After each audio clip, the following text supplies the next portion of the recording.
Well, welcome back to the second episode of the Young Vineyard series that we started. I'm just so stoked about all the things that God is doing at Young Vineyard. Each week, we are just seeing more and more students come to know Jesus and to be in community and connection with one another. Like last week, I was just looking around thinking I can't believe I get to do this. It's just so exciting. And I'm just so humbled by the students and the volunteers that God has brought into our youth group. And I just can't believe this is real. Can't get over it. So I just want to give all props to Jesus. Thank you so much, Jesus, for bringing these students and volunteers into our group. And I'm just so humbled. And I just pray that me and our volunteer team, that we can all just steward it well. So today I'm talking about small groups, which is such an exciting topic for me to discuss because I just see so much value in small group time.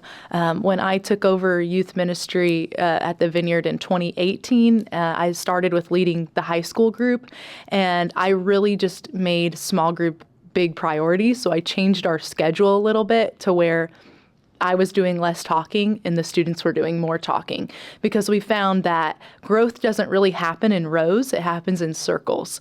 So we would play our game. I cut my youth message down to 10 minutes, 15 max if we do prayer ministry time, and the rest of the time is devoted to small groups.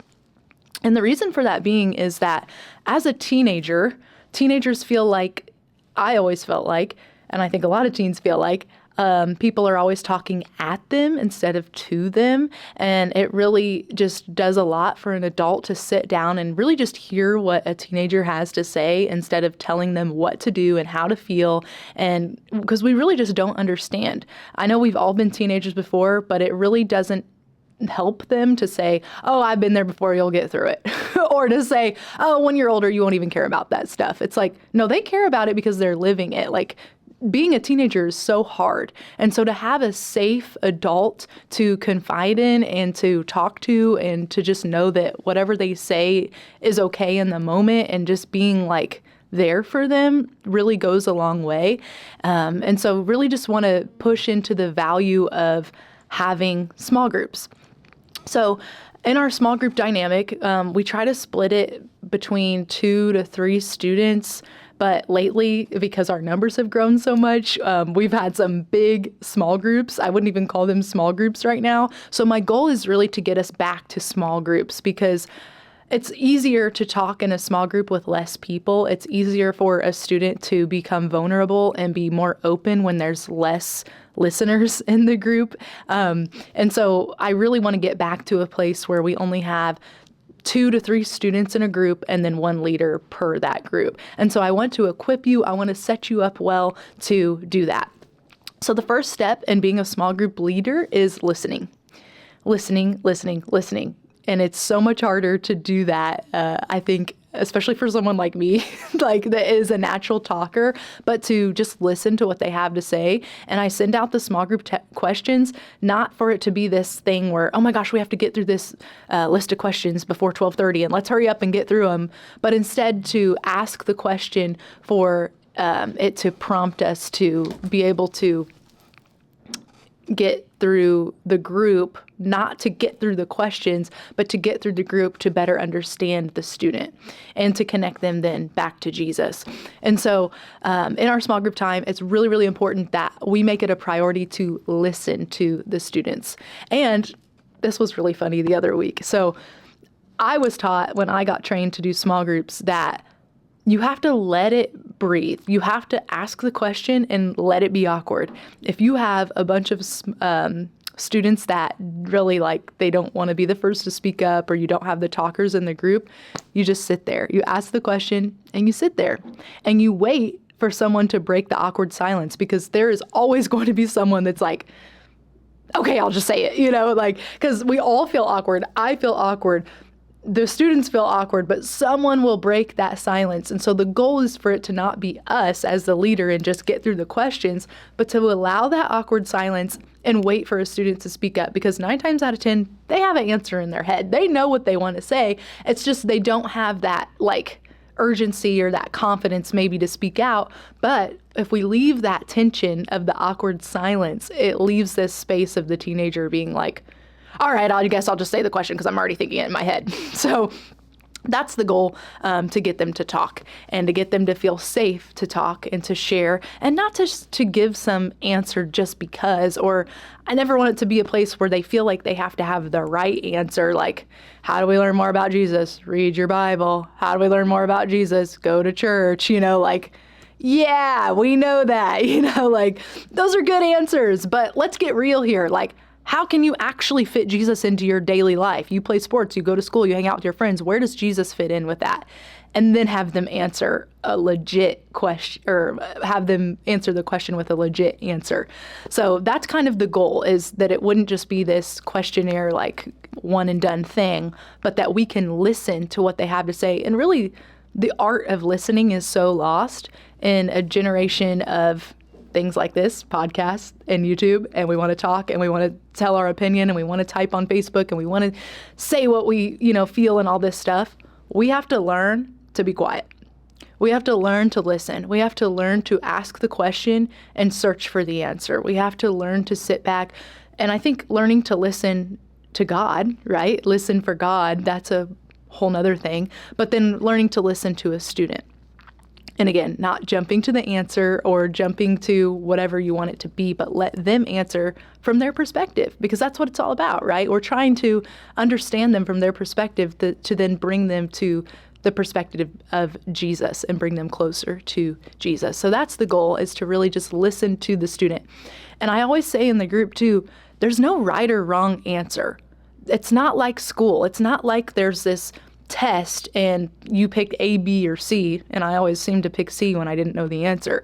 Like, it's not like, they're being tested, but instead, like, they're learning to speak, to talk about Jesus out loud, because so many of them just probably internalize their relationship with God, but they're learning to be able to say something without someone, especially an adult, coming back and saying, no, that's not right. Like, okay, they're probably never going to talk in your small group again if you shut them down like that. Or for them to say, why would you say that? Like, no, we don't say that to our students. The fact that they were so bold to share their answer, even if it's something a little wacky, we're going to say, that's interesting. Like, just make it a point to not shut down the student, because it probably takes a lot for them to speak out about their relationship with God, or it might be the first time that they've really been able to speak about something they've been internalizing for a long time. So really make it a point to, 1, listen, and to 2, not shut them down.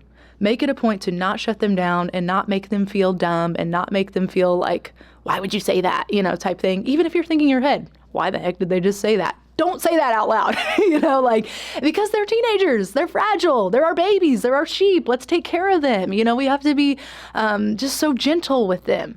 God is gentle with us. Why would we not be gentle with the students that he's entrusted us with? Like, God is so gentle. Jesus is so gentle. Why would we not be that in return? We want to represent Jesus in our small group. Be a listener and be gentle. That is really just such a goal for us that we can strive to together, because it's not easy, especially when you're in a dynamic with students and you're the adult and you almost feel like, I have to say something, or I have to do this, or I have to do that. No, you don't. Let it go. Let the pressure go and let God.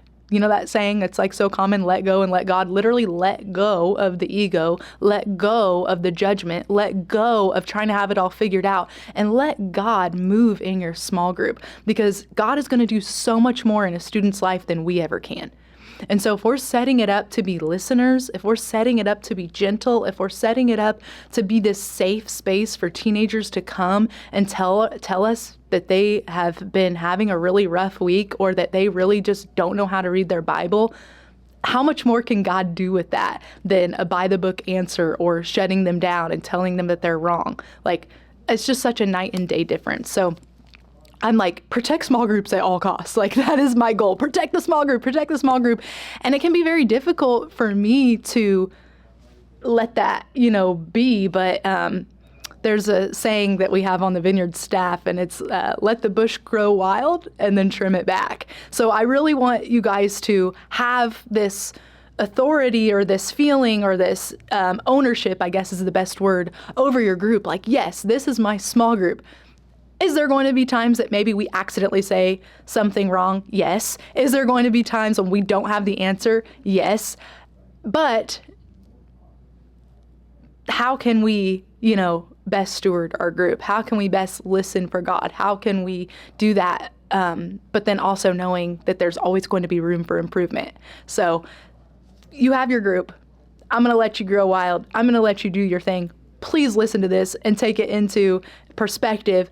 But there might be times when we need to trim it back a little, and take that with grace. Take that with, at the end of the day, we don't know anything. God does. And so just know that God has put certain people in our lives that maybe are a couple steps ahead of us to say, hey, I don't think you should say that to a student. And it's not this aspect of you're in trouble or somehow you're not a volunteer or you're not a good leader anymore or whatever. It's saying, I didn't mean to say that, or even apologizing to a student. Can I just tell you the difference it can make in a child's life or a teenager's life when an adult apologizes to them? I mean, that's next level. What a level of being humble and saying, man, I'm so sorry I responded like that. Let me try that again.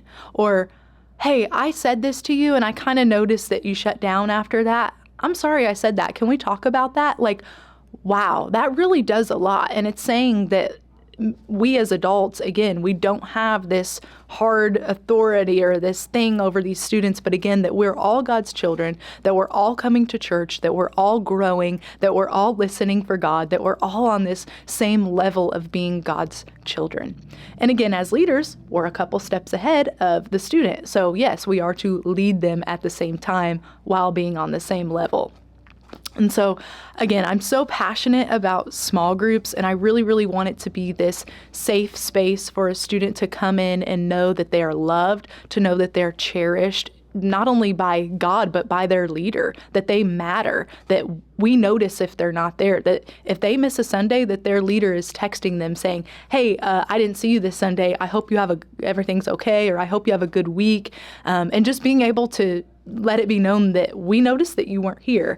I think that says a lot too about the value that they have in our youth group, because every student that God has brought to Young Vineyard is so, so valuable. And again, I'm just so humbled and I'm so blown away. When I was driving into work this morning to the office, I was just literally moved to tears by the Holy Spirit that He's entrusted us with these students. What a gift they are. They are a gift from God. And so we need to take care of them. We need to cherish them. We need to listen to them, and we need to steward them well. They're the sheep, and we need to take care of them as the shepherd.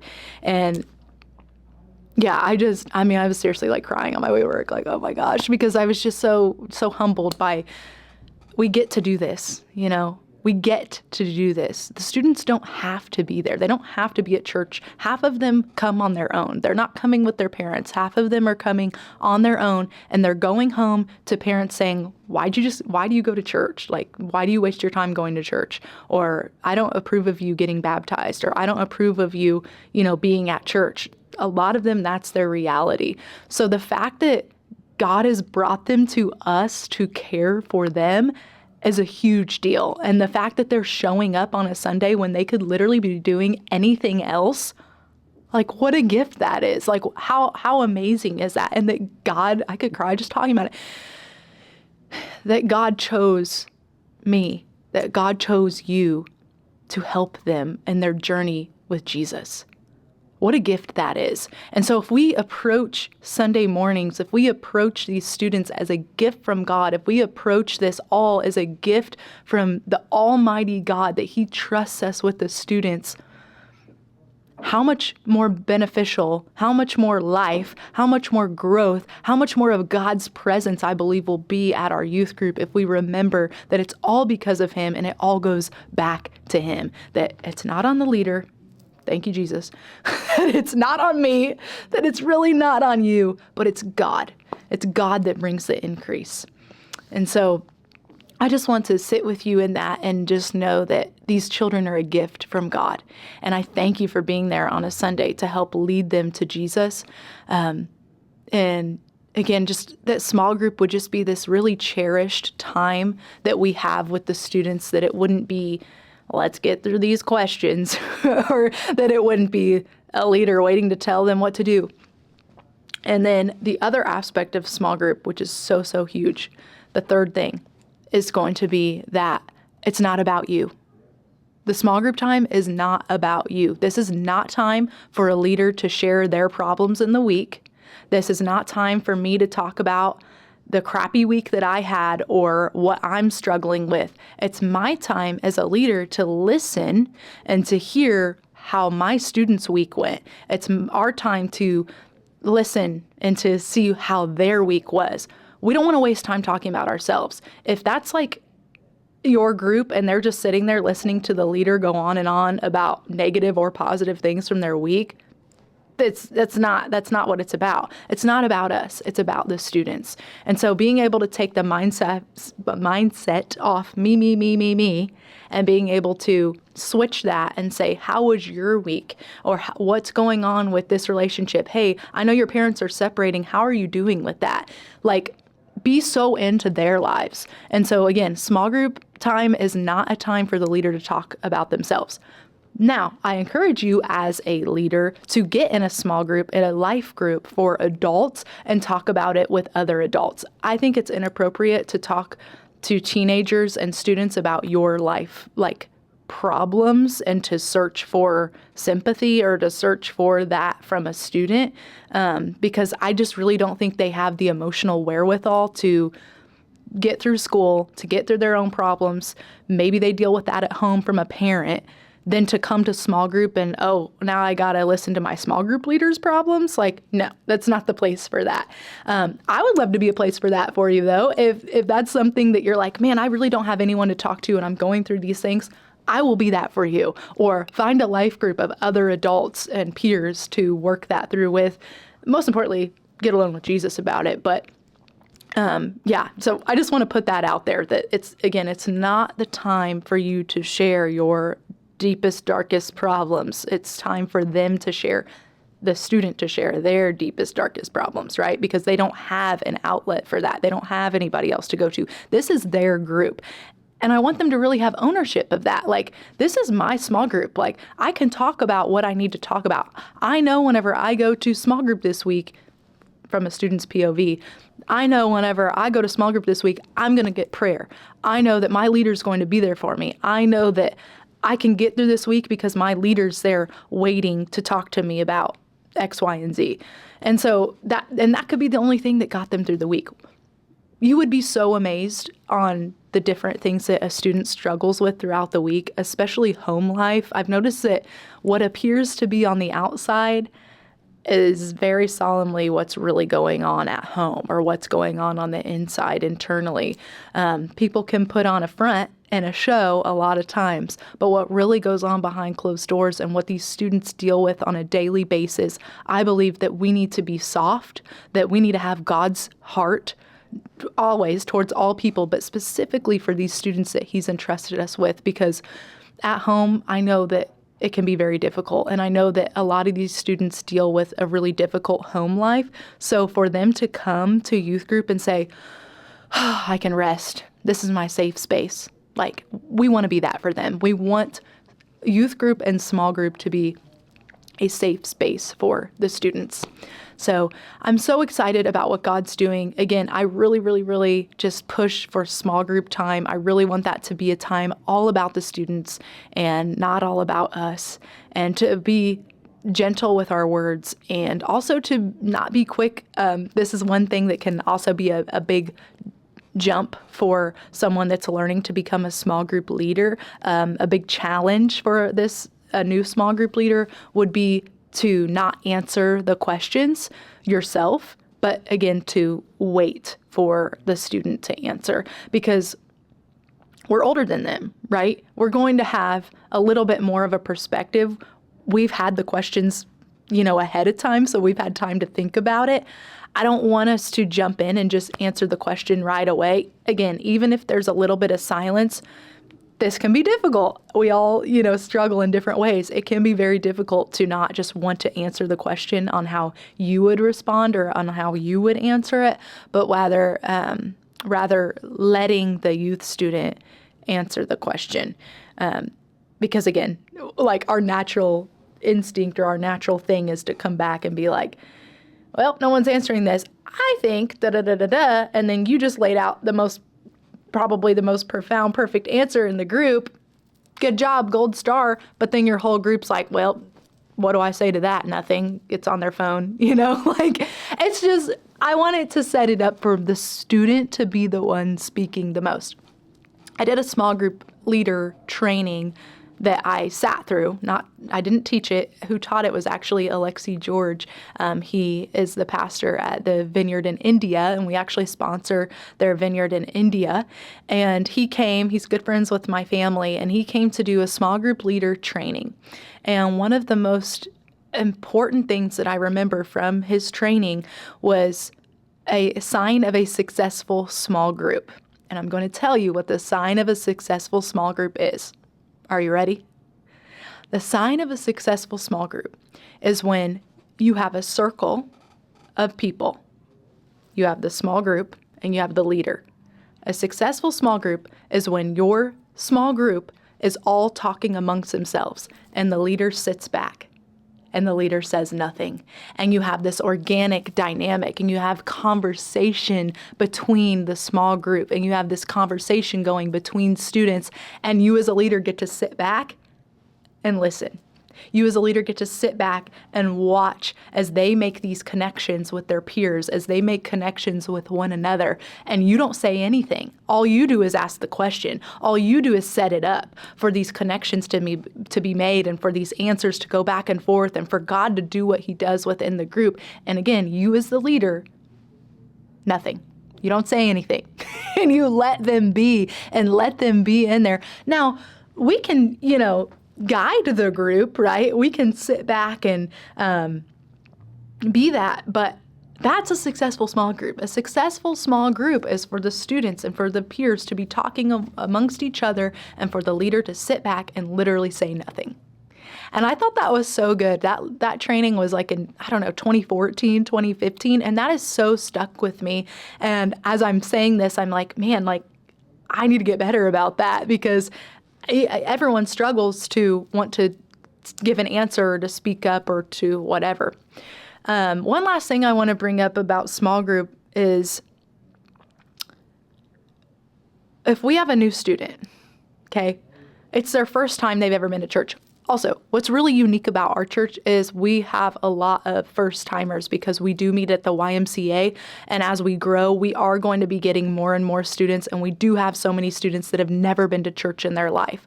If you've never been to church in your life, you're probably not going to want to talk in a small group the first couple times you go. You're like, who are these people?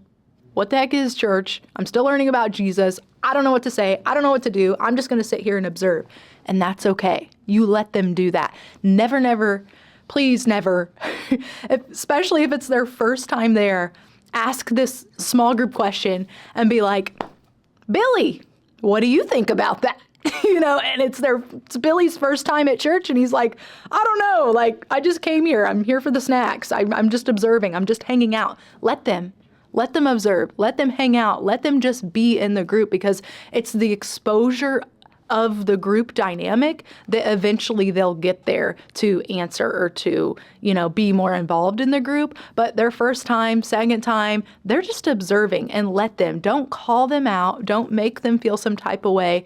I think that even just calling out students, I don't really do that. I know some leaders do that. I'm just not really one to do that unless I have a really close, like there's a few that I have a really close personal relationship with, and like I know that they know the answer and they're just kind of like hanging back and waiting and sitting on an answer, or if I can tell, then I'll call them out if no one's talking. But at the end of the day, it's like, who really wants to be called out? I don't. So I try not to do that very often unless I can tell that they're like, they're wanting to speak up about it, but they're just kind of, they don't want to at the time. So that's the skinny on that. And just be aware, be kind, be gentle as Jesus is with us. Thank you so much for watching this, for listening to this, and I'm just so excited about what God is doing in Young Vineyard, and I literally cannot wait to do it all again on Sunday. We've just been having the best time within our group, and so hopefully you will listen to this before Sunday so you can benefit and better your small group and to ultimately let God come and do what he does. So I will be back next week with another episode, another training. Be blessed. Love you all. Bye.